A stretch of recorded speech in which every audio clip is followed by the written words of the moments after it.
सबसे पहले मैं आप सबको 72वें गणतंत्र दिवस पर ढेर सारी शुभकामनाएं देना चाहूंगा। अब शुरू करूंगा अपना खास शो। 72वें गणतंत्र दिवस के आयोजन पर रायबरेली एक्सप्रेस एक प्रस्तुति चला रहा है। आखिर इस प्रस्तुति का क्या उद्देश्य है, इसका अंदाजा आप कार्यक्रम के बाद लगा पाएंगे। हालांकि लगातार कार्यक्रम चल रहे हैं और उसी कार्यक्रम के बीच जहां जवान, एक ऐसा नाम जिसको लेकर आज भी रोंगटे खड़े हो जाते हैं, क्योंकि सरहद पर वो जब डटा होता है तब हम घर पर बैठकर एसी और पंखे की हवा ले रहे होते हैं। वहीं सियाचिन के बॉर्डर पर खड़े होकर बर्फ के बीच में घिरे रहना एक जवान ही कर सकता है। और आज हमारे साथ एक जवान मौजूद है, नरेंद्र सिंह फौजी नाम है, और खास शख्सियत और खास बातचीत जरूर करेंगे इनसे। सबसे पहले मैं उनका तारुफ आपसे करवा दूं। नरेंद्र जी, सबसे पहले मैं आपका स्वागत करना चाहूंगा। बहुत बहुत धन्यवाद।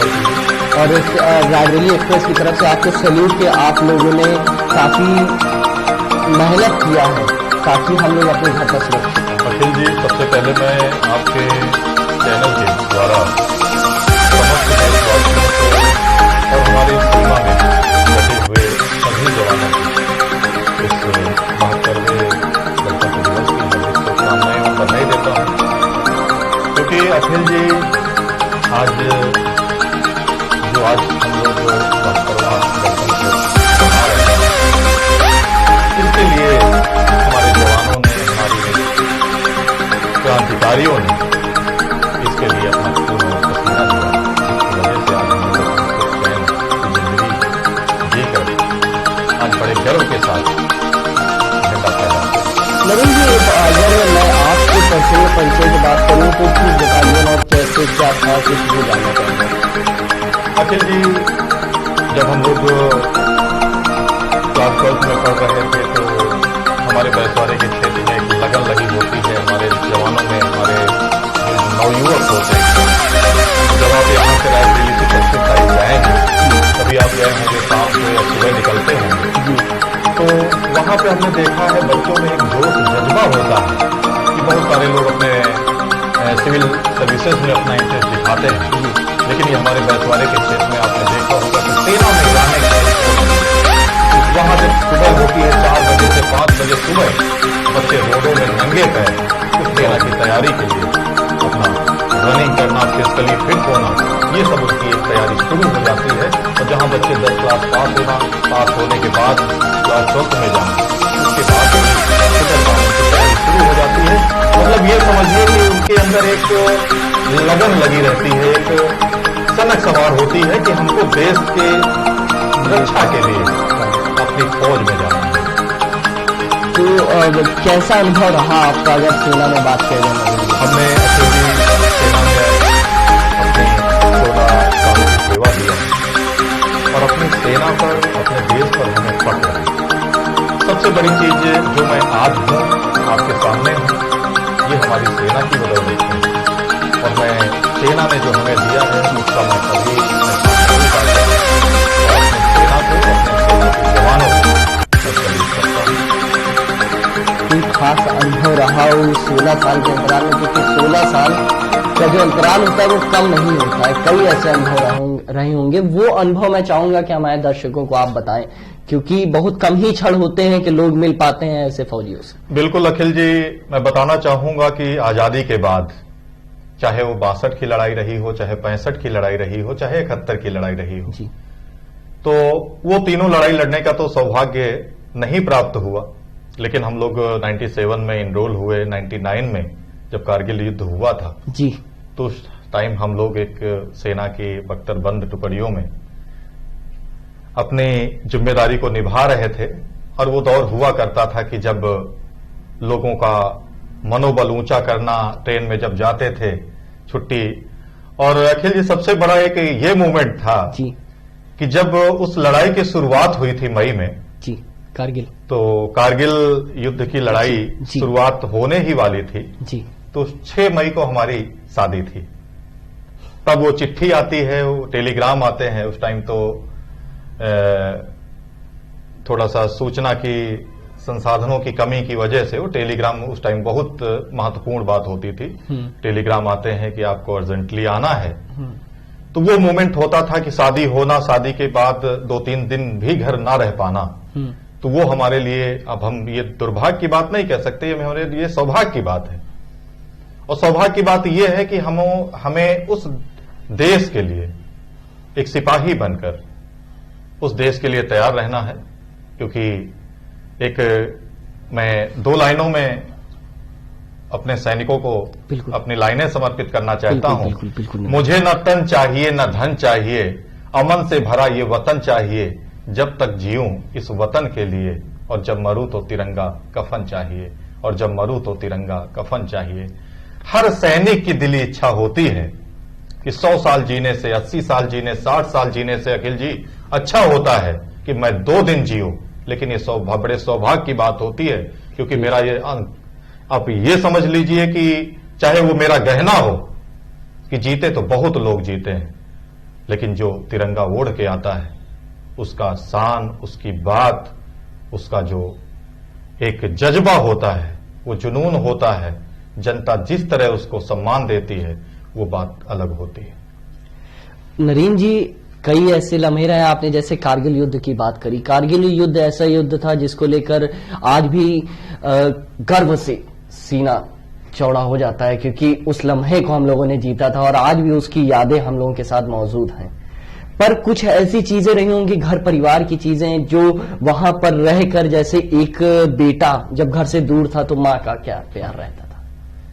बिल्कुल, अभी भी जब एक फौजी छुट्टी काट के जाता है तो उसके घर वाले उसको तिलक करते हैं, आरती उतारते हैं, विदा करते हैं कि बेटा कब हमारा वापस आएगा। तो ये जरूर है अखिल जी कि जिंदगी चुनौतीपूर्ण है, मुश्किल है, मुसीबत है जी, लेकिन मुश्किल मुसीबत के साथ ही एक हम ये कहना चाहते हैं, जिस तरह देश में अपने देश के लोग, अपनी देश की जनता फौजियों को सम्मान देती है, कहीं न कहीं हम उन्हीं के जो सम्मान है, जो मनोबल को हम लोग वो लोग ऊंचा करते हैं, उसी मनोबल से हम लोग अपनी ड्यूटी को, अपनी जिम्मेदारी को पूरी तरह से निभाते हैं और ये मानते हैं कि आपका दिया हुआ वो जो मनोबल है, उसी वजह से आज हम लोग सीमा में डटे रहते हैं। चाहे वो लेह लद्दाख की पहाड़ियां रही हों, चाहे नॉर्थ ईस्ट रीजन रहा हो, चाहे आपका आज 40-50 डिग्री -डिग्री में अपनी ड्यूटी को परफॉर्म करने की जिम्मेदारी हो, तो सब हम लोग, आप लोगों की ही वजह से हम लोग उसको पूरा करते रहते हैं। सबसे ज्यादा अंतराल आपने किस बॉर्डर पर अपना व्यतीत किया और वहां का मौसम कैसा रहता था? बॉर्डर ज्यादातर तो जब हम लोगों की ट्रेनिंग पूरी हुई, ट्रेनिंग पूरी होने के बाद नॉर्थर्न रीजन, अपना जो जम्मू एंड कश्मीर वाला एरिया होता था, तो उस टाइम युवा भी होते थे जी, और युवा सोच थी, युवा जोश थी। एक हम लोगों की भी इच्छा होती थी कि भाई बॉर्डर जब पढ़ते थे तो सुना करते थे कि सरहद पर, हाँ ये सरहदें हैं, नॉर्थ ईस्ट वाला है या नॉर्थर्न रीजन का है जी। तो ये जरूर होता था कि हम लोगों की भी इच्छा होती थी, और जब उस मुकाम में पहुंच गए, वर्दी शरीर में आ गई, तो ये बड़ी इच्छा थी कि हम भी वो बॉर्डर देखने जाएं।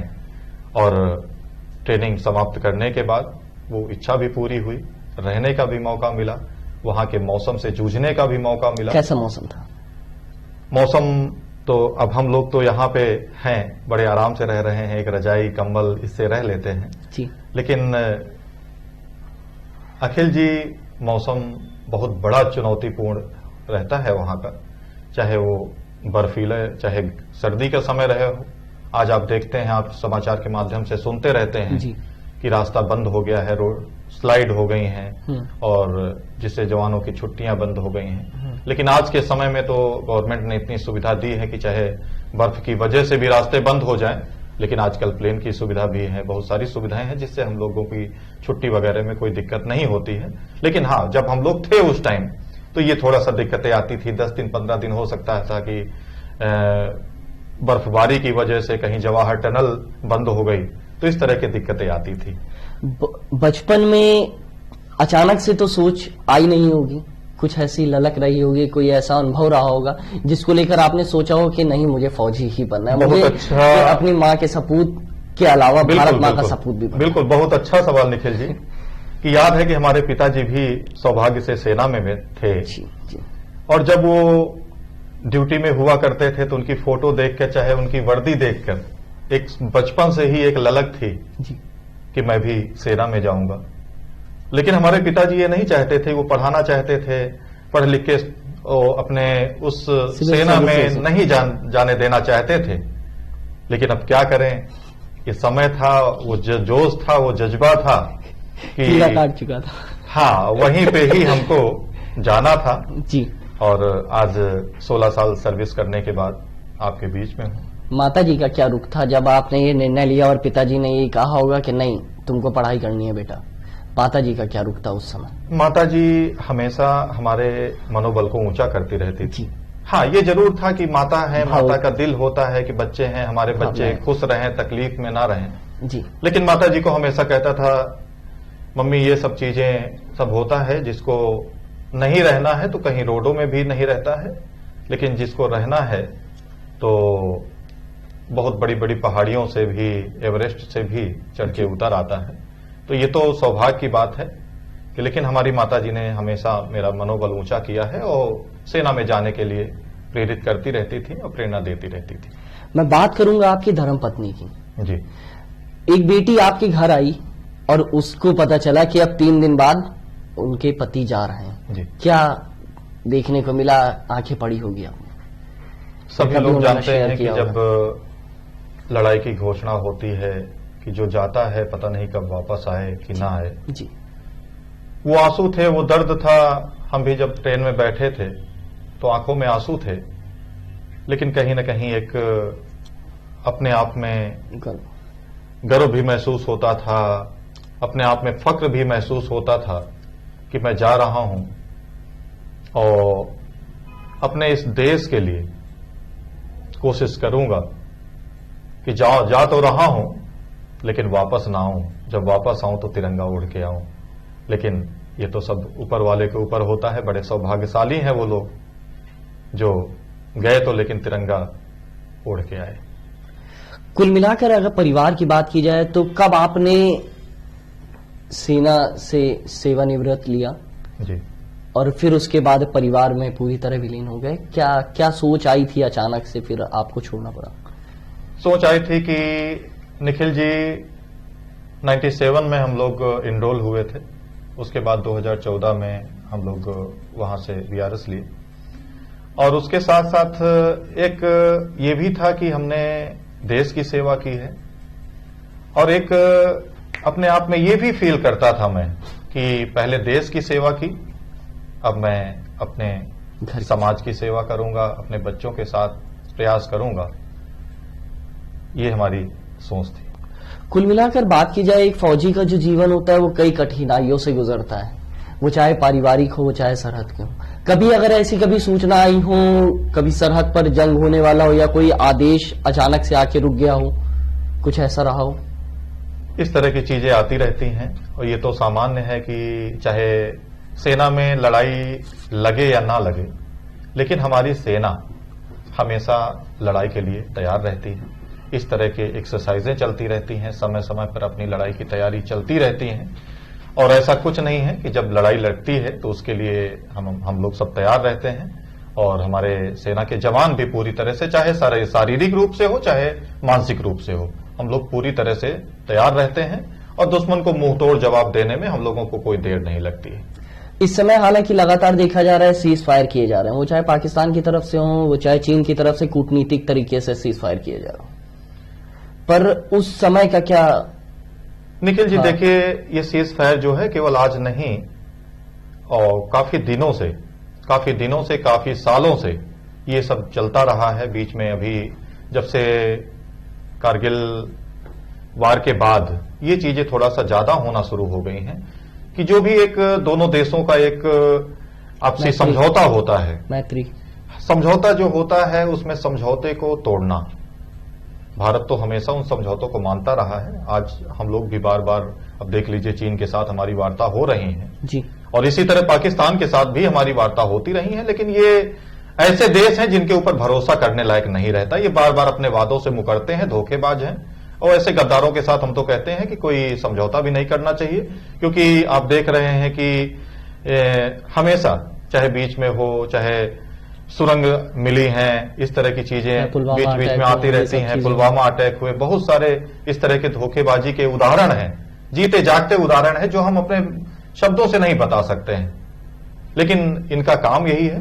और इस तरह के लोगों को मुंहतोड़ जवाब देने की जरूरत है, इनसे अब बात करने की जरूरत नहीं है। गणतंत्र दिवस पर क्या आखिरी मैसेज कन्वे करना चाहेंगे? और एक गाना जरूर सुनवाना चाहूंगा अपने दर्शकों, क्योंकि आप गाना बहुत अच्छा गाते हैं। अखिल जी, मैं कहना चाहूंगा कि आज बड़े सौभाग्य की बात है जी। कि आज हम लोग अपने देश के गणतंत्र का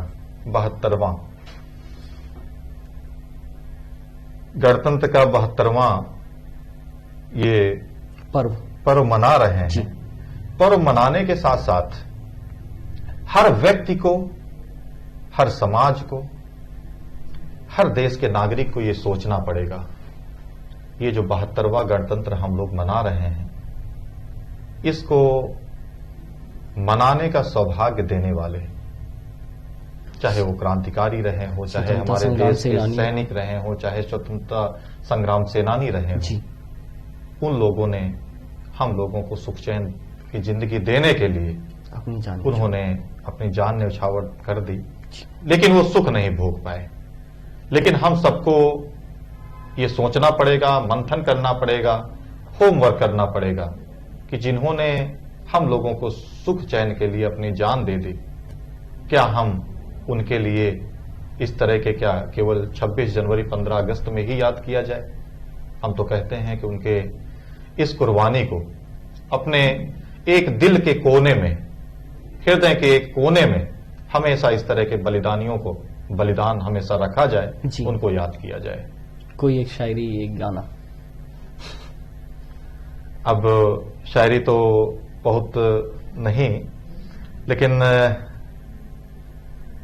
आशा जी का जो उन्होंने गाना गाया था, ए मेरे वतन के लोगों जरा याद करो कुर्बानी, जो शहीद हुए हैं लोगों जरा याद करो कुर्बानी। जय हिंद, भारत माता की जय।